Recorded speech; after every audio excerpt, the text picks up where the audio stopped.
Pakalipas naman ng isang araw ay lumipat ang eksena sa loob ng kampo ng Chansayong's family.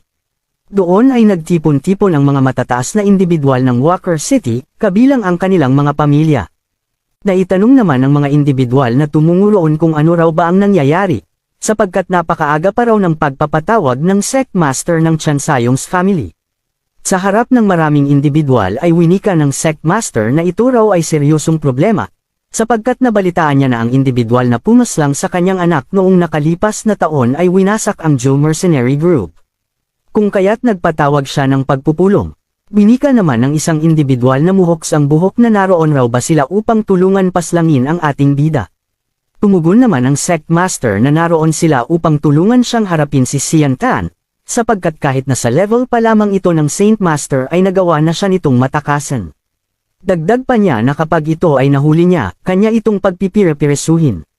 Sa kabilang banda naman sa tarangkahan ng kampo ng Chansayong's family ay nag-uusap ang dalawang bantay tungkol sa maagang pagpapatawag ng sect master ng pagpupulong, kung saan ay pinagtataka ng isang bantay ang pag-iimbito ng sect master ng mga malalakas na cultivator ng Walker City. Winika naman ng isang bantay na marahil raw sa balitang kumalat sa buong Walker City dahil may isang malakas na cultivator ang winasak ang buong Joe Mercenary Group. Maya-maya lang ay may isang bagay na tumama sa isang bantay dahilan upang bumagsak ito at ikagulat ng kanyang kasamahan. Pinakita naman na ang ating bida na naghahanda na upang wasakin ang tarangkahan ng kampo ng Chansayong's family. Matapos maghanda ni Sian Tan ay mabilis niya naman itong winasak, kung kaya't madali silang nakapasok rito. Sa pagpasok nila Sian Tan sa loob ng kampo ng Chansayong's family ay inilabas niya ang kanyang dalawang saint weapon, habang si Mingdong naman ay nagrereklamo dahil ang ginamit nitong bagay upang ibato sa bantay ay napakagandang bagay. Winika naman ni Sian Tan na matapos nila ubusin ang buong Chansayong's family ay kanya itong lilibre ng pagkain. Naghanda na rin si Mundong at inilabas ang kanyang aura sa kanyang kamay, aniya na nais niyang kumain ng coke rings. Subalit sa kanilang pag-uusap ay nagtataka si Mingdong kung bakit tila kinakabahan ang ating bida kahit wala namang mga kalaban ang kanilang nasa harapan. Tumugon naman si Sian Tan at sinabing naruroon na raw ang kanilang mga kalaban. Bigla namang nagsidatingan ang mga malalakas na individual mula sa Chansayong's family na agad pinalibutan sina Sian Tan. Naitanong naman ni Mingdong sa ating bida habang ito ay tila natatakot, kung bakit raw napakaraming Great Saint Master ang nasa kanilang paligid. Pinakita naman ng sect master na inilabas ang kanyang sandata upang hamandang umatake kay Sian Tan, aniya na iaalay niya raw ang ating bida sa kanyang anak, kung kaya't mabilis itong sumugod tungo kina Sian Tan. Nagalit naman ang ating bida at agad ring naglabas ng aura, sabay hamandang umatake. Matapos maghanda ni Sian Tan ay pinakawalan nito ang pangmalayo ang atake na gumawa ng malaking sword slash, kung saan ay nagsalubong ang dalawang malalakas na atake ng sect master at ni Sian Tan. Samantala sa kabilang banda naman sa likod ng kampo ng Chansayong's family ay may isang individual na nagko-cultivate mula roon. Pinakita naman ng isang individual na galit dahil naramdaman nito ang pag-atake ng kalaban mula sa kanilang sekta. Winika niya na kung sino man ang mapangahas na lumusab sa kanilang pamilya ay siguradong mananagot. Lumipat naman ang eksena kung saan ay napansin ni Sian Tan ang isang individual na paparating mula sa itaas. Mabilis naman na tumutungo ang isang individual habang hawak-hawak nito ang kanyang sandata at nagpapalabas ng aura. Sa kanyang pagdating ay kinausap nito ang sect master na kanyang kapatid at tinawag niyang brother, aniya na kung sino raw ang nanggugulo sa Chansayong's family. Tumugon naman ang sect master at winikang sakto lamang ang pagdating nito dahil nasa kanilang harapan ang pumatay sa kanyang pamangkin. Nagalit naman rito ang kanyang kapatid na nagngangalang Daoyon, kung kaya't naglabas ito ng aura sabay mabilis inatake si Sian Tan dahilan upang lumikha ng malakas na pagsabog. Sa ginawang atake ni Daoyon ay nagkaroon ng malaking bakas sa kalupaan, habang sa kabilang banda naman ay tuwang-tuwa ang sect master dahil napatay na raw ang pumatay sa kanyang anak. Subalit ikinagulat nito nang maramdaman ang presensya ng ating bida mula sa malaking bato na ginawang atake ni Daoyon.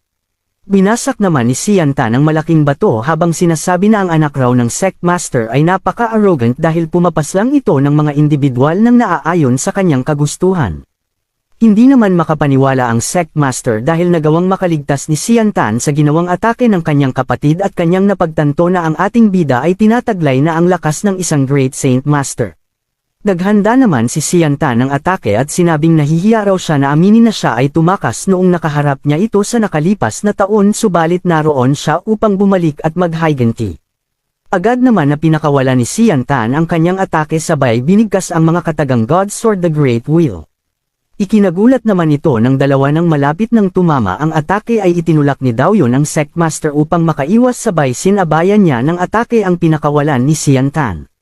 Agad naman na tumalon sa ere si Dao Yun upang humanda ng kanyang malakas na atake. Sa kanyang paghahanda ay pinakawalan niya ang atake patungo kay Xian Tan kung saan ay lumabas ang tila isang halimaw sa kanyang aura na pinakawalan. Nagulat naman dito si Ming Dong nang mapansin ang ginawang atake ni Dao Yun habang si Xian Tan naman ay naiinis at naghahanda na rin umatake. Mabilis naman na pinakawala ni Xian Tan ang kanyang sword slash upang sabayan ang malakas na atake ni Dao Yun na nagresulta ng malakas na pagsabog. Sa pagbagsak ni Dao Yun sa ibaba ay mabilis naman na tumungo si Ming Dong kay Dao Yun upang atakihin ito.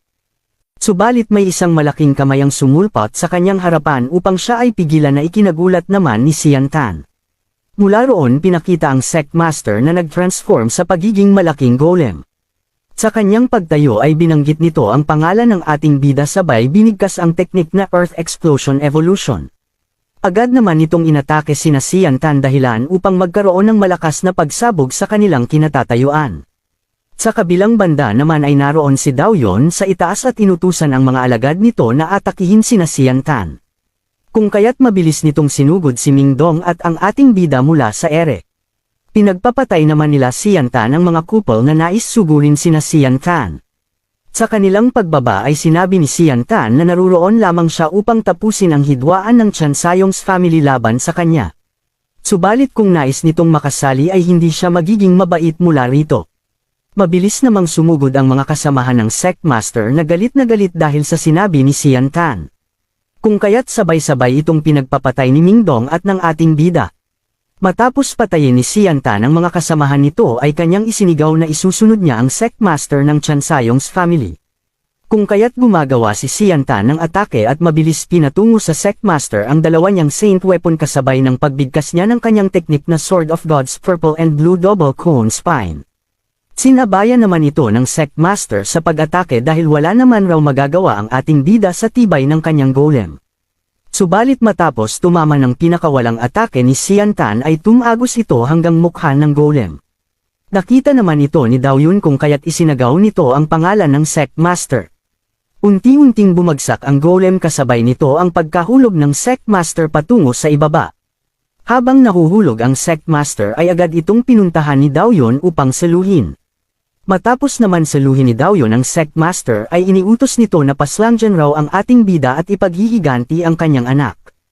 Maya-maya lang ay tuluyan na itong binawian ng buhay na ikinagulat naman ni Dao Yun. Samantala winika naman ni Xian Tan na huwag raw itong umiyak sa pagkamatay ng kanyang brother dahil marami naman na itong pinatay na nilalang sa lugar na Walker City.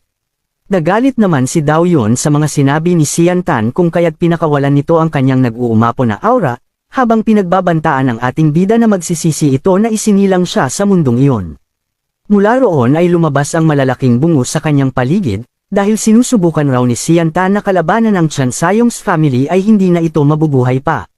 Ikinagulat naman ito ni Xian Tan at Ming Dong at nagtaka kung gaano raw kaya karami ang pinatay nito dahil sa ipinapakita nitong aura. Samantala sa kabilang banda naman ang mga individual na naruroon ay napagtanto na kaya raw pala libu-libong mga individual ang nawawala kada taon dahil ito ay pinapatay ng magkapatid ng Chan Sayong's family. Habang patuloy ang pangyayari kina Xian Tan, lumipat ang eksena kung saan ay may kinakausap na dalawang individual ang City Lord upang magpasalamat sa kanilang pagdating upang tulungan silang harapin ang nalalapit na sakuna na mangyayari. Sa kanilang pag-uusap ay nabanggit ng City Lord ang tungkol kay Xian Tan kung saan ito raw ay lumitaw ng nakalipas na 2 taon, dagdag niya pa na hindi niya makita ang tunay na lakas nito. Namangha naman rito ang isang individual, aniya na mayroon na raw palang isinilang na isang genius sa lugar ng Walker City. Habang sila'y nag-uusap ay naramdaman nila ang isang malakas na aura na nagmula sa malapit. Sa kabilang banda naman ay inaatake na sila Xian Tan ng malaking bungo na si Dao Yun. Sa pag-iwas ni Xian Tan ay sa isip-isip niya na ang lakas raw nito ay hindi bababa sa isang 5th rank ang magical beast. Maya-maya lang ay muling inatake sina Xian Tan ng malaking bungo gamit ang kanyang kanang kamay. Nakiusap naman si Xian Tan kay Ming Dong kung kaya raw ba nitong harapin ng panandalian si Dao Yun habang siya ay maghahanda ng isang atake, kung kaya't mabilis naman itong inatake ni Ming Dong. Subalit matapos itong atakihin ni Ming Dong ay tila baliwala lamang ito. Gumanti naman ng atake ang malaking bungo kay Ming Dong dahilan upang siya ay tumilapon sa malayo. Subalit natapos na rin naman si Xian Tan na maghanda kung kaya't pinakawalan na nito ang kanyang atake na tinawag niyang Ziqing Universal Sword Shi na lumikha ng malaking pagsabog.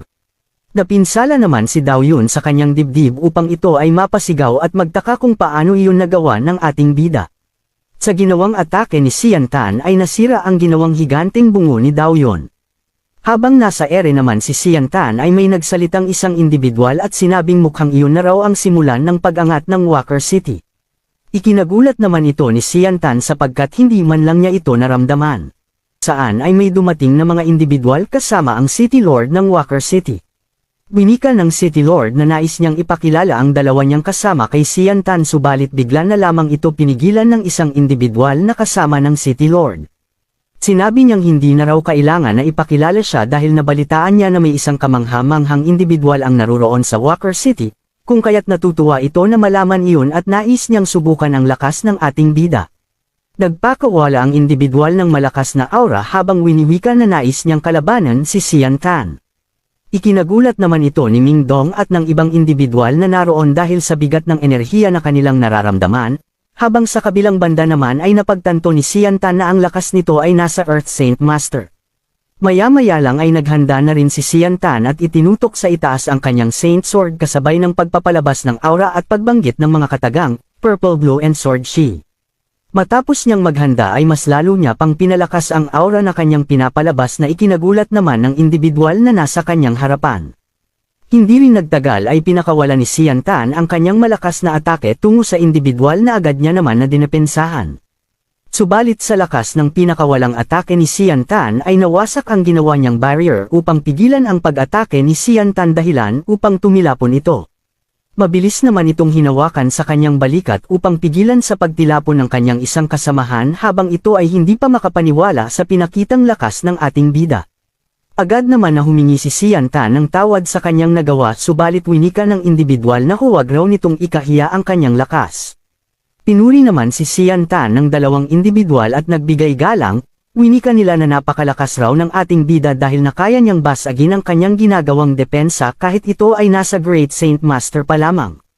Nagpatuloy ang kanilang pag-uusap hanggang sa huli ay winika ng isang individual na sa tulong raw ni Xian Tan ay makakaya na nilang paslangin ang mga halimaw na Totanggo sa Walker City na ikinatuwa rin ng City Lord. Sa gitna ng kanilang pag-uusap ay napansin ng City Lord at nila Xian Tan ang maraming bungo na nagkalat sa buong paligid. Kung saan ay winika ng City Lord na hindi raw siya magtataka kung bakit marami ang nawawala sa buong Walker City dahil sa kagagawan ng Chan Sayong's family. Agad naman na nagpaalam ang City Lord kay Xian Tan upang umalis at imbestigahan ang mga nangyari kabilang ang mga sangkot sa ginawa ng Chan Sayong's family at nagpasalamat sa pagpaslang sa Chan Sayong's family. Inakbayan naman ni Ming Dong si Xian Tan at nagtanong kung ano raw ang ibig sabihin ng City Lord. Tumugon naman ang ating bida at sinabing nasa desisyon na raw niya kung sino ang mga ituturo niyang sangkot sa kaguluhan, sabay tingin sa mga individual na naroon sa kanyang likuran. Nagmakaawa naman ang mga individual na naroon dahil sila raw ay mga bisita lamang ng Chan Sayong's family at wala silang kinalaman sa mga nais gawin ng Chan Sayong's family. Subalit pinagduduro lamang ito ni Ming Dong dahil tila naging bahag ang buntot ng mga ito matapos marinig ang mga sinabi ni Xian Tan. Maya-maya lang ay pinatahimik ni Xian Tan ang lahat sa pagsasalita. Aniya na hindi niya nais ipahiya ang mga ito ngunit sila raw ay naruroon na inimbitahan ng sect master ng Chan Sayong's family kung kaya't sila ay sangkot sa kaguluhan, dagdag pa niya na dalawa lamang ang kanilang pagpipilian.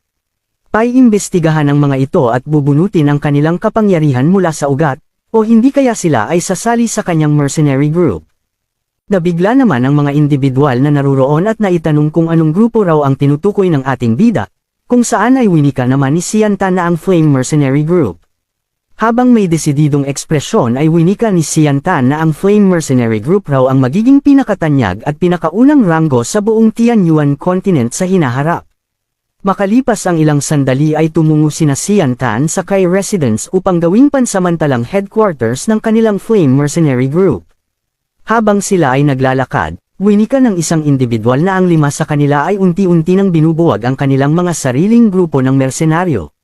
Sa kanilang pag-uusap ay may isang individual na mabilis na tumutungo kina Sian Tan at nagmamadaling tumakbo. Sinabi niya sa ating bida na may nais humamon kay Sian Tan na mga dating leader ng mercenary group na si Duo Kang na dating leader ng Golden Dragon at ang isa naman ay si Seth na dating leader ng Hot-Blooded Mercenary. Tinanggap naman ni Sian Tan ang hamon kung kaya't ipinag-utos niya na magkita-kita sila sa martial arts arena. Lumipat naman ang eksena kung saan ay maraming individual ang naruroon at nagpakilala ng mga dating leader ng mga mersenaryo. Kung saan ay naruroon ang dating leader ng Killing Mercenary Group na si Motian at ang isa ay si Lightwind na dating leader ng Lightwind Mercenary Group. Winika ni Sian Tan na hindi niya ito masyadong sasaktan at mabilis niya itong gagawin upang ito ay makapagdesisyon kung sila ay sasali sa Flame Mercenary Group. Subalit may sumingit na isang individual na hindi sumang-ayon sa nais na gawin ng ating bida. Aniya na isa lamang bata si Sian Tan, may maselang balat at malambot na laman, kung kaya't paano raw nila ito matatanggap bilang isang leader. Nagalit naman si Ming Dong sa mga sinabi ng individual kay Sian Tan kung kaya't agad niya itong sinampal sa mukha dahilan upang magalit ang tatlong kasamahan nito. Mabilis namang sumugod ang kanyang mga kasamahan upang paslangin si Ming Dong, subalit may kulay lilang aura ang mabilis na tumungo sa tatlo upang sila ay mapinsala. Matapos atakihin ni Sian Tan ang tatlo ay nagsibag sa kanito sa lapag habang ang ating bida ay nakangiti at pinapatigil na ang mga ito. Saad niya na napaslang niya na raw ang mga ito ng isang beses. Nagulat naman ang tatlong individual sa mga sinabi ni Sian Tan kung kaya't sinabi ni Sian Tan na masdan nila ang kanilang mga leeg. Gulat na gulat naman ang tatlong individual nang makita ang mga sugat sa kanilang leeg kung kaya't nagtataka ito kung paano raw iyon nagawa ni Sian Tan na hindi man lang napinsala ang kanilang mga ugat at isa pa ay balat lamang nila ang hiniwa nito. Makalipas ang ilang sandali ay nagbigay galang na rin ito kay Sian Tan at humingi ng tawad dahil tinatanggap na nila ito bilang kanilang master. Matapos sumang-ayon ng mga individual na naruroon upang maging leader si Sian Tan ay may malakas na pagyanig ang nangyari sa buong lugar na ikinagulat ng lahat ng naruroon. Ipinakita naman ang mga sumasabog na paputok sa itaas kung saan ito raw ay isang babala ng pag-atake ng mga halimaw sa lugar ng Walker City. Ipinag-utos naman ni Sian Tan sa kanyang mga alagad na sumali sa Flame Mercenary Group na tumungo sa mga pader ng syudad at harapin ang mga paparating na halimaw. Sa kabilang banda naman ay maraming halimaw ang tumutungo sa Walker City. Habang papalapit ang halimaw ay napansin ng City Lord na tila kakaiba ang kinikilos ng mga halimaw at tila ba may isang nilalang na kumokontrol rito. Ikinagulat naman iyon ni Sian Tan at sa isip-isip niya ay posible kayang may isang 5th rankang beast ang naruroon sa lugar na nagkokontrol sa mga halimaw. Maya-maya lang ay nagpakita ang isang 5th rank green-scaled demon ape na patungo sa Walker City. Kung kaya't ikinagulat ito ng City Lord at agad na ipinag-utos na kung sino man ang makakapaslang dito at makakakuha ng kaliwang tenga ay tumungo na lamang sa City Lord Mansion at kanya itong gagantimpalaan. Mabilis naman na sumunod ang mga individual at patungo sa Demonic Ape Beast kabilang si Ming Dong. Sa kanilang pagdating ay mabilis naman nila itong inatake subalit tila baliwala lamang ito dahil sa tibay ng Demonic Beast. Sa kabilang banda naman ay mabilis na gumalaw si Ming Dong, hawak ang kanyang sandata habang walang habas na pinapatay ang mga mabababang antas ng halimaw na lumalapit sa kanya. Alam niyang hindi niya kayang harapin ang green-scaled ape beast ng mag-isa, kaya't pinili niyang bawasan muna ang mga maliliit na halimaw upang mapagan ang laban para sa iba. Maya-maya lang ay isang malakas na enerhiya ang lumabas mula sa kanyang espada na pumaslang sa mga mababang antas ng halimaw. Ikinamangha naman ito ng mga individual na nakakita sa ginawa ni Ming Dong dahil sa lakas ng kanyang ginawang atake. Habang ang City Lord naman ay nagulat nang makita ang maraming bilang ng mga halimaw na papasugod sa Walker City, kung kaya't kinausap ni Ming Dong si Sian Tan na susubukan niya itong pigilan. Ginamit naman ni Ming Dong ang kanyang teknik na Wind Pole Explosive Hurricane na lumikha ng dalawang malaking ipu-ipu. Matapos tamaan ang mga halimaw ay nakaiwas naman ang green-scaled ape beast sa ginawang atake ni Ming Dong. Subalit bigla namang lumitaw ang isang 5th rankang beast crocodile sa gitna ng kagubatan. Gulat na gulat ang mga individual at ang City Lord sa kanilang nakita matapos mapagtanto na mas damadami pa ang nagsisilabasang mga halimaw, sapagkat ni isang 5th rankang beast lamang ay nahihirapan na silang paslangin, paano na lang kung ito ay napakarami. Winika naman ni Xian Tan na hindi lang dalawa ang 5th rankang beast na naruroon. Anya, may isa pang halimaw na mas malakas sa dalawang 5th rankang beast na ipinagtaka naman ng isang individual dahil hindi man lang niya ito maramdaman. Mula roon, ipinakita ang Black Tiger King na pumaslang kina Kendall at sa mga grupo ng Flame Mercenary. Nagalit naman si Xian Tan matapos makita ang halimaw kung kaya't isinigaw nito ang pangalan ng halimaw at nanggala iti sa galit. Kung kaya't mabilis itong sumugod at ibalik raw nito ang buhay ng kanyang mga kasamahan sa Flame Mercenary Group. Subalit sumigaw naman ang mga kasamahan ni Xian Tan na huwag siyang padalos-dalos dahil nahihirapan pa silang talunin ang Green-Scaled Ape at hindi niya kakayaning harapin mag-isa ang Black Tiger. Sa pagsugod ni Xian Tan ay agad naman na hamarang ang dalawang 5th rankang beast sa daraanan ng ating bida, kung kaya't mabilis na rin na humanda si Mingdong upang harapin ang mga ito. Sa kabilang banda naman habang papasugod si Xian Tan ay kasabay nito ang dalawang individual upang harapin ang Green-Scaled Ape at ang Crocodile Monster. Subalit sa isang atake lamang ng Green-Scaled Ape ay tumilapon ang dalawang individual na kasama ni Xian Tan dahil sa lakas nito. Habang si Xian Tan naman ay sinugod ang Crocodile Monster at naghandang umatake sabay sinabing sino raw ito upang pigilan siya. Maya-maya lang ay pinakawala ni Xian Tan ang kanyang maraming sword slashes patungo sa halimaw. Matapos niya itong pakawalan ay napaslang ni Xian Tan ang Crocodile Monster sa isang atake lamang gamit ang kanyang teknik na purple-green sword na ikinagulat naman ng dalawang individual na naruroon. Nang mapaslang ni Xian Tan ang Crocodile Monster ay isinigaw nito ang pangalan ng Black Tiger King upang ito ang sunod na harapin. Naghanda naman si Xian Tan at naglabas ng aura upang sugurin ang Black Tiger ama ipaghigantay ang kanyang mga kasamahan sa Flame Mercenary Group. Subalit bigla na lamang umatake ang Green-Scaled Ape Monster kay Xian Tan, na nakita naman ito ni Mingdong kung kaya't binalaan nito si Xian Tan na mag-ingat at mabilis na tumungo sa harapan ni Xian Tan. Sa pagdating ni Mingdong sa harapan ni Xian Tan ay kanyang dinepensahan ang atake ng Green-Scaled Ape dahilan upang tumilapon si Mingdong sa lakas ng atake ng halimaw. Hindi naman nag-atubili si Xian Tan na alalayan si Mingdong sa pagtilapon nito at tinanong kung ayos lamang ba ito. Kumanda naman ang Black Tiger na umatake kina Xian Tan at inipon ang kanyang enerhiya sa kanyang bunganga. Tumayo naman si Xian Tan at inutusan si Mingdong na paslangin ang Green-Scaled Ape ngunit kung mahirapan man sila na paslangin ito ay maari na lamang nila na hulihin na ikinagulat naman ni Mingdong, dahil balak raw ba na kalabanin ni Xian Tan mag-isa ang Black Tiger.